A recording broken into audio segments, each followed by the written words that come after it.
शाम 7 बजे सूरज डूब चुका है और चारों ओर अंधेरा छा रहा है।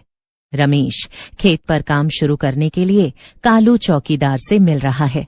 कालू भाई, मैंने सारा इंतजाम कर लिया है। आज शाम से ही जुताई शुरू करानी है। कल देर रात तक काम चलेगा।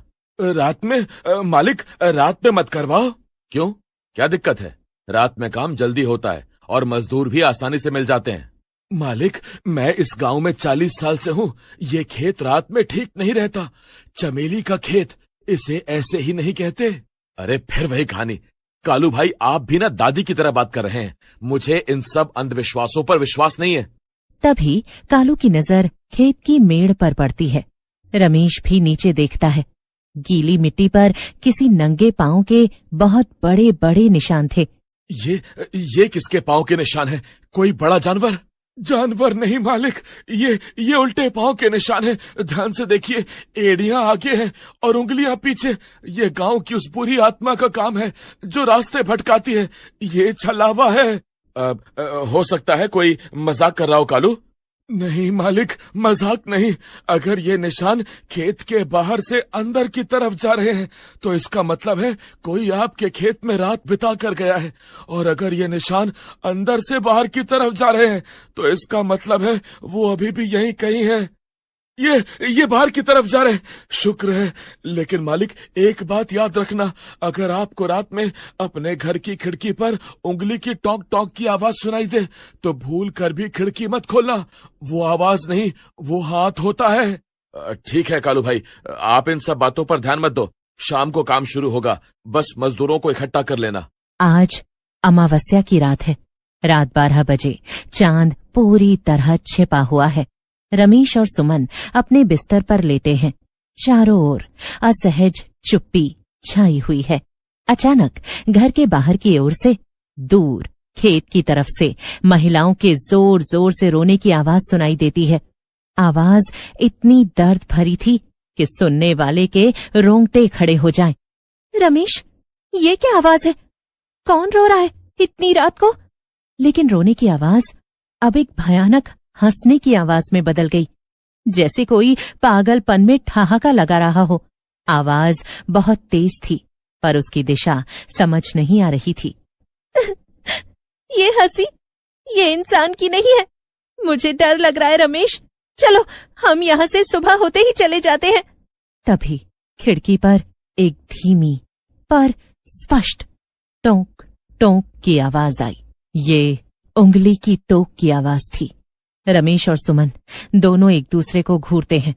उन्हें कालू की चेतावनी याद आती है। मत खोलो रमेश, प्लीज मत खोलो। रमेश की सांसें तेज हो गईं। वो हिम्मत करके धीरे से पल और दबे पांव खिड़की के पास गया और बाहर झांका। बाहर कोई नहीं था, सिर्फ घना अंधेरा और खेत की ओर से आती हुई अजीब सी सरसराहट की आवाज थी।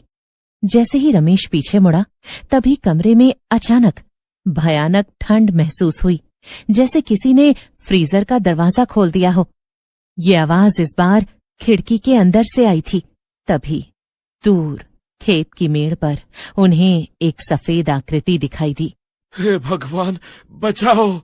रमेश और सुमन डरे सहमे बिस्तर पर दुबके हुए थे और कमरे में सड़ी हुई घास और गीली मिट्टी की दुर्गंध भर गई थी। अचानक घर के दूसरे कोने से एक तेज आवाज आई। ये दादी की थी। ओ दुष्ट आत्मा, ये घर पवित्र है, यहाँ तेरा कोई वास नहीं। दूर हट, दूर भाग यहाँ से। बाहर खड़ी सफेद आकृति भयानक रूप से चीखी। ये चीख इतनी ऊंची थी कि रमेश और सुमन के कान सुन्न हो गए। चीख के बाद आकृति तेजी से पीछे हटी और खेत की ओर भाग गई। घर के बाहर से सरसराहट की आवाजें गायब हो गईं। दादी, तुम ठीक हो? ये क्या था? मैं पहले ही जानती थी कि तुम दोनों को इस मुसीबत का सामना करना पड़ेगा। उस छलकावे की हिम्मत देखो, मेरे घर में घुसने की कोशिश कर रहा था। वो औरत नहीं बेटा, वो चमेली की प्रेत आत्मा है। वो एक सपनों का छलकावा है। वो भटकती नहीं है, वो शिकार करती है। हाँ, वो रात में सबसे पहले किसी एक इंसान को चुनती है जो उसकी सीमा, खेत की मेड़ को पार करता है। फिर वो रात भर उसे डराती है। अगर वो इंसान अगले 3 दिनों तक डर के मारे गांव छोड़कर भाग नहीं जाता तो चौथे दिन वो उसका खून चूस लेती है।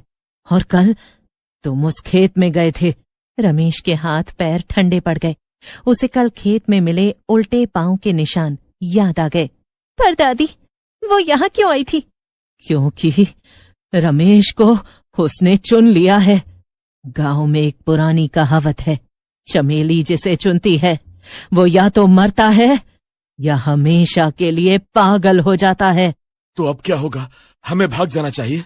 नहीं, भागने से कोई फायदा नहीं। भागने वाले को वो और तेजी से पकड़ती है। हमें इसका सामना करना होगा।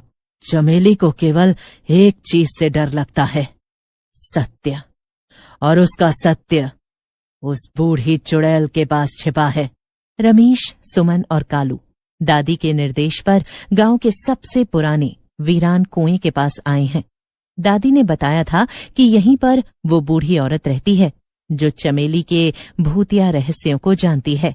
वो कुएं के पास एक टूटी हुई झोपड़ी में प्रवेश करते हैं।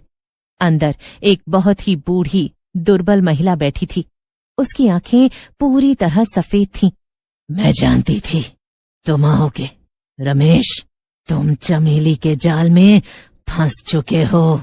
रमेश डर गया कि उसने उसका नाम कैसे जाना।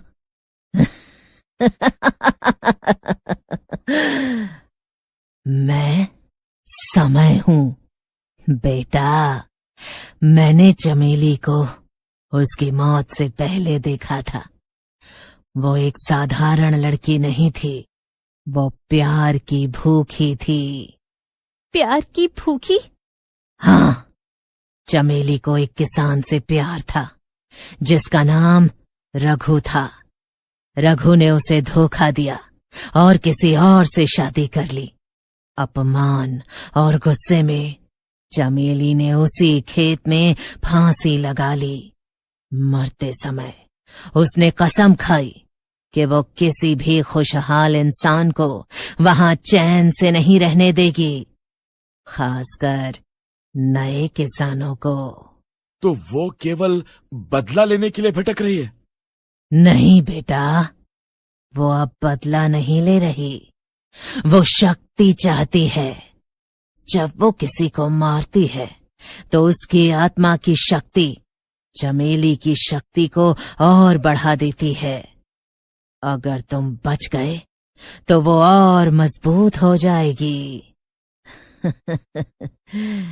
चमेली ने मरते समय एक चीज अपने पास छुपा ली थी जिससे उसका सारा प्यार और सारी नफरत जुड़ी हुई थी।